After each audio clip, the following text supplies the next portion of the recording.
means master. Che, or she, means oneself, or literally master of oneself, or as it was popularly called, self-reliance or independence.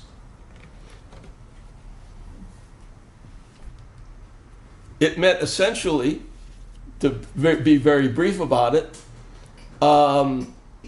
national self-awareness, nationalism in ideology. It meant independence in politics, self-sufficiency in the economy, and self-reliance in national defense. The emphasis in all these is self, nation, specific individual country. Okay. Didn't mean that there couldn't be cooperation with other countries, but that cooperation tended to be very limited. Okay. The focus was on one's own resources, one's own development, relying on one's own resources, developing one's own weapons, etc.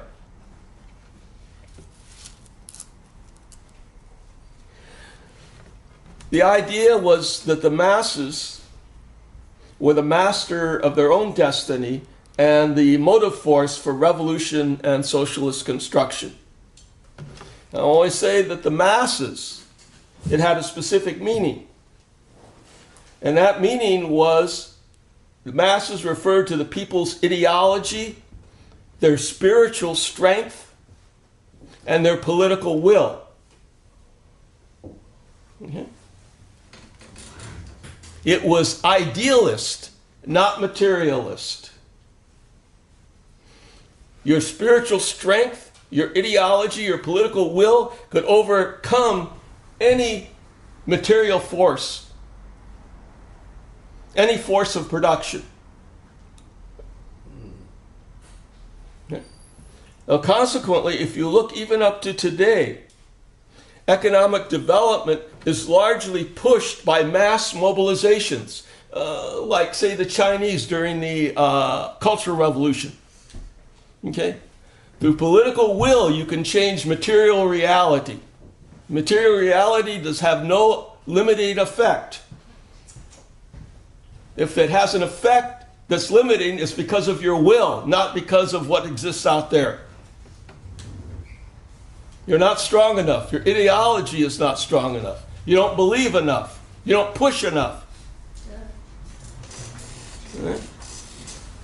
It's idealist, not materialist. That was a big break in Juche, between Juche and Marxism-Leninism. And I say the process was slow. It wasn't like it occurred just overnight. It was a process that occurred over a decade or more. It was a monolithic ideology. And eventually, Kim Il-sung thought it applied to all the world, not just Korea. It was also, as it developed, it was a body analogy, or a mind-body analogy.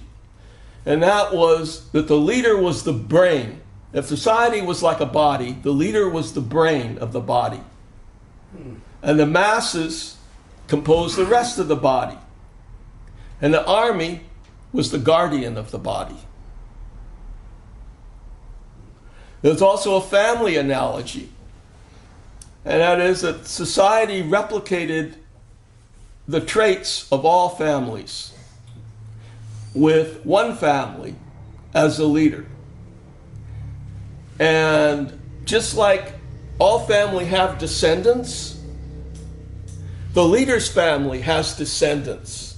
Therefore, if one is in the leader's family, your descendants are also leaders.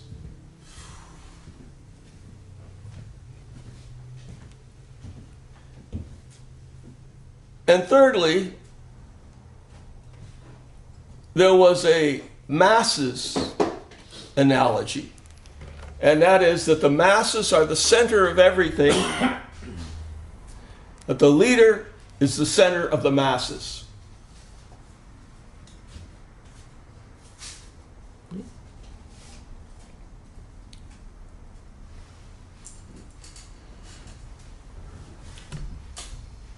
Now, there are several conditions which give rise to Juche, and I'm not going to go through all of them. Just mention two. I mean, I read about 8 or 10 that are people who are conditions that people have brought up as to why Juche occurred. But let me just mention just a couple. One was Stalin's death and the aftermath of what occurred in the Soviet Union and other communist countries. And that is, after Stalin's death, there was a criticism of Stalin. There were the ideology of peaceful coexistence, goulash communism. And when Juche got on the public scene in 1955, and as it developed, the Soviet Union became, in the Korean conception, as, quote, modern revisionism. Therefore, they stuck pretty much with the theory of Stalin regarding the development of socialism, the stages of socialism, the speed in which socialism should occur, etc., etc. Remind us the year Stalin died. Was it 53.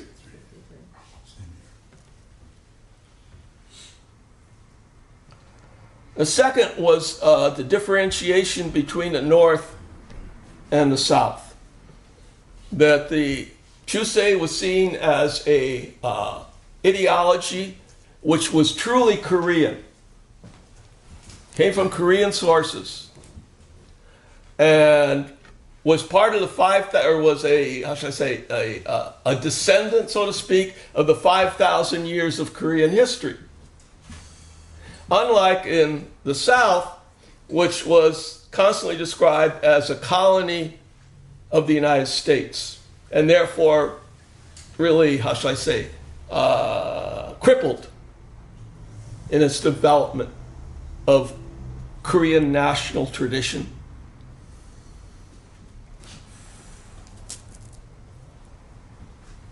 Okay. That description began when? When the 38th parallel was drawn, or before? What description? Of it being a descent, well... Yeah, 1955. From the United States. That was when it was first announced.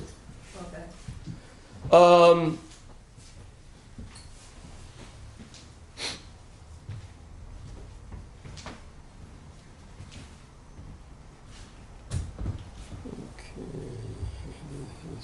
Okay.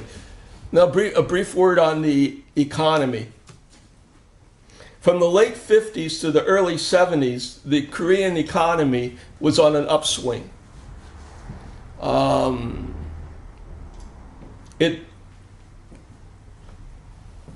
It became stronger than the economy in the South.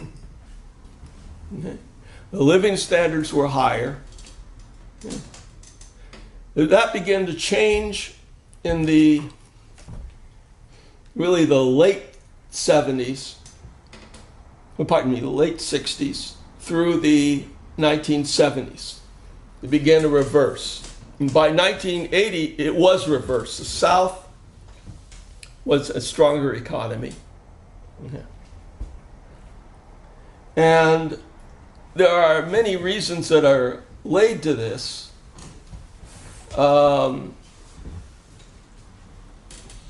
Laid for this. One of the reasons was the focus on the military. Military production under Juche became gradually dominant. Heavy industry, of course, was considered to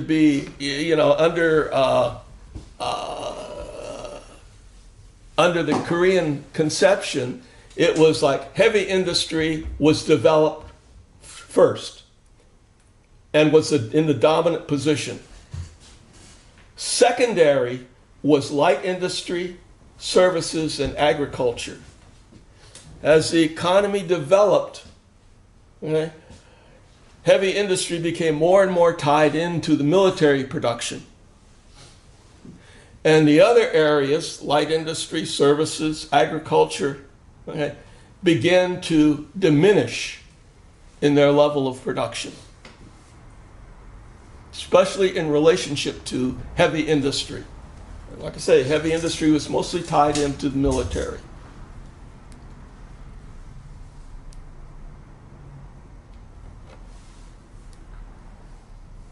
I can give you some figures. Now, I might add, when I talk about figures, the North Koreans for decades have not published detailed statistics on their economy. So you find, when I look at data, I find wild differences of their GDP, of growth and decline, and so on and so forth. So what I tried to use were Soviet statistics, because the Soviets traded extensively with the North Koreans up until 1991. And in order to trade with them, they had to have some knowledge about who they're trading with, and some detailed knowledge. Okay? And so I relied a lot on their statistics more than, say, Western sources or South Korean sources and so forth. And let me just give you statistics on their growth rate, which will indicate to you changes over time. Okay? And these are in different 7-year plans. From 1961 to 1967, the target rate for GDP growth was 14.6%. The actual rate that they achieved was 8.6%. Between 71, and 76, the growth rate was supposed to be 10.3%. The actual rate was 6%. Between 78 and 84, the growth rate was supposed to be 9.6%. The actual rate, 4.5%. Between 87 and 93, it was 7.9% was supposed to be the target rate. The actual rate was 3.0%. To look at it another way, in terms of their economic development in percentage points between 87 and 93, in 1987, the GDP was 1.7%. In 1988, it was 2.5%. In 1989, it was minus 5.3%. In 1990, it was 0%. Okay? And I want you to look at this in terms of sequence now. In industry, growth rate, in 87, it was 1.4%. In 88, it was 3.2%. In 89, it was minus 10.7%. And in 1990, it was 0.5%. In agriculture, 87, 1% growth. 88, minus 1% growth. 89, minus 1% growth. In 1990, minus 1.3% growth. Okay? So that there were changes, obviously, over time. The economy was in decline, especially after 1970 and into the 80s, especially into the 90s.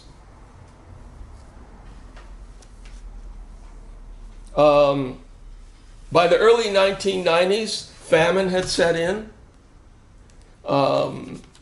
depending on whose figures you believe, that between 750,000 to 1 million people died.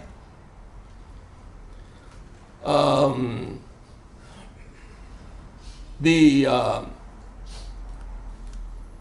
causes, the North Koreans emphasized major floods in 1990, but also it was military production,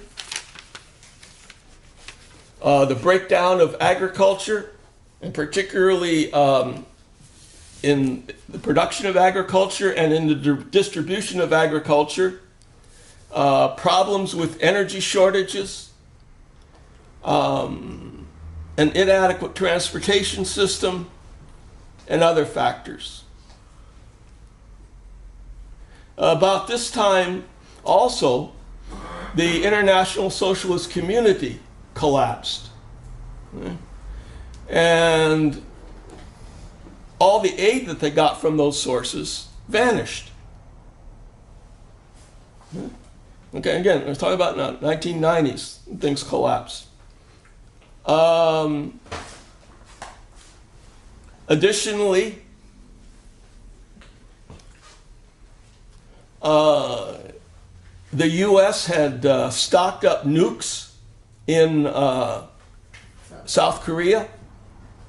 South Korea had now alliances with Japan, okay, which was surrounded them on their western side. And so that just caused them to concentrate more on military production. Eventually, of course, leading to the bomb.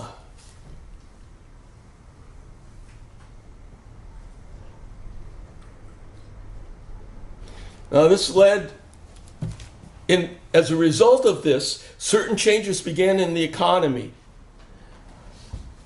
This process led to marketization,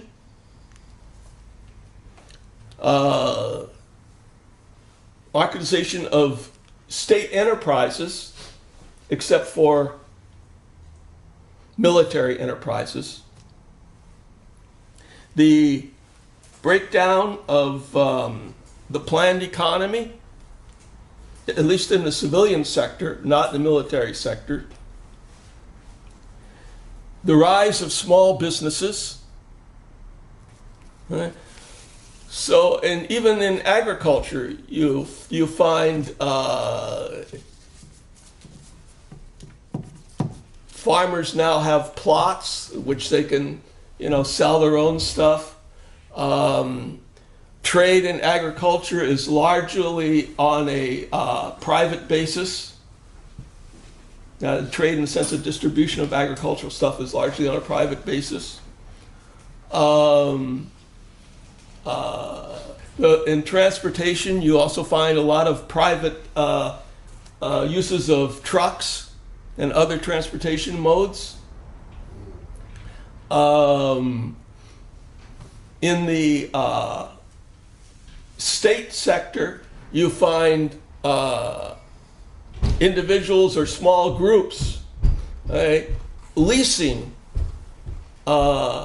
state enterprises or parts of state enterprises. Even in the military sector, which is the strongest sector still, you find that there are deals between private entities to control certain parts of production. Or I should say, control is the wrong word, how should I say, invest in or own certain, or lease, most commonly lease certain parts of the state industries.